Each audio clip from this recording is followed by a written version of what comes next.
Hello everyone, a warm greetings to you all. I am Dr. Kavita, Assistant Professor of Botany, working in Holy Cross College, Trichy. I feel very much happy and elated to get connected with the students of Cambridge Matriculation Higher Secondary School, Agastyapat.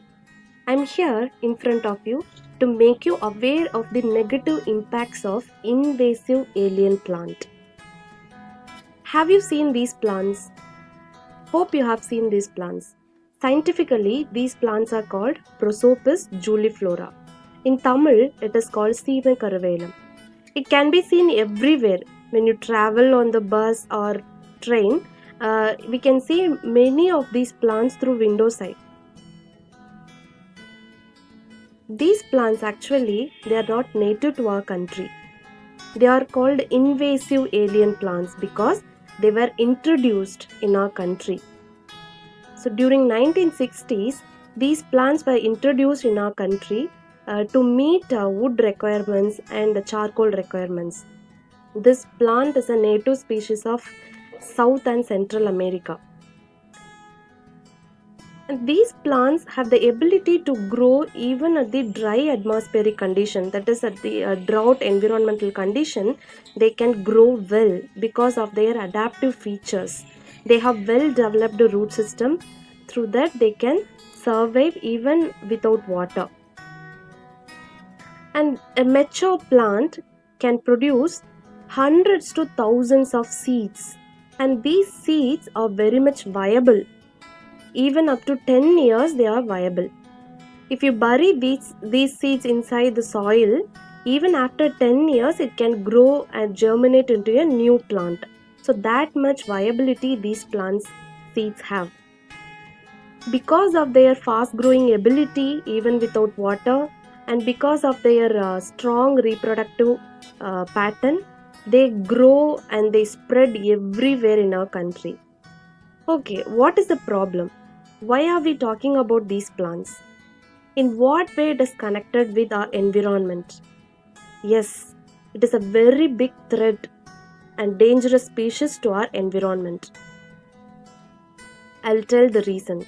The first reason is it has well adapted root system. Root system searches and they grow deeper into the soil, and they get connected with the groundwater. They absorb lot of groundwater. So it was estimated that around or more than 4 liters of water can be absorbed by these plants through their roots. And the rate of transpiration is also higher in these plants. Transpiration means evaporation of water from the surface of leaves through stomata.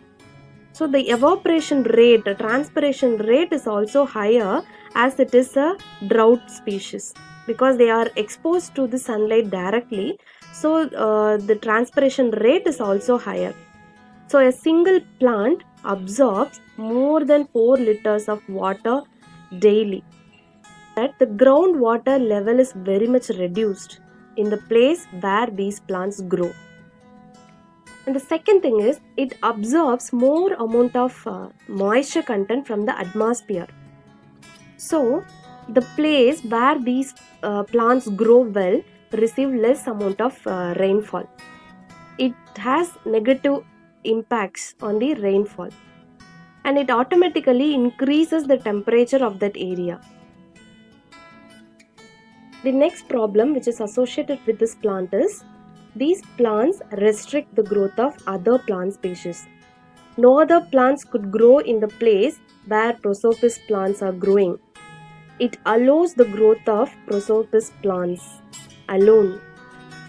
If one plant is grown in a particular area, soon after few weeks, the whole area will be occupied by many of the Prosopis plants, so that it affects the soil fertility. It affects the soil microbial population. It causes male and female sterility.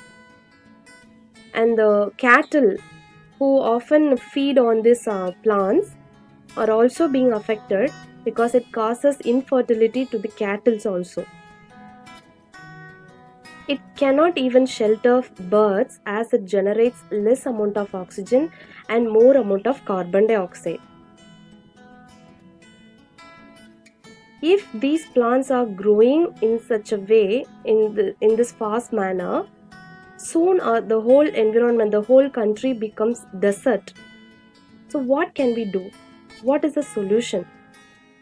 These plants should be eradicated completely in order to restore soil nutrients, soil fertility, soil microbes, and to regain groundwater. There are a lot of methods involved in the eradication of these plants, but the only long lasting and practicing method is eradicating the whole tree, whole plant completely. Dig out the whole root system. That is the only way. We have other methods also, chemical methods, biological methods also available. But if you go for chemical methods, the chemicals, application of chemicals affect the soil fertility again. It may cause negative or adverse effects on the environment.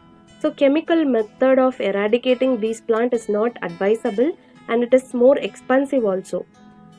Biological method is also available, but it is under process, it is in the progress. So people are trying to make the seeds non-viable so that we can stop spreading these plants. So that work is also going on.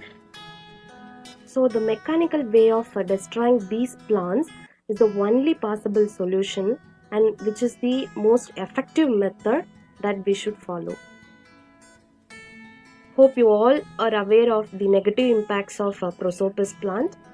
Kindly spread this message to your friends and your family members and make them also aware of the negative impacts of these dangerous plant species, because the future of our country is now in your hands.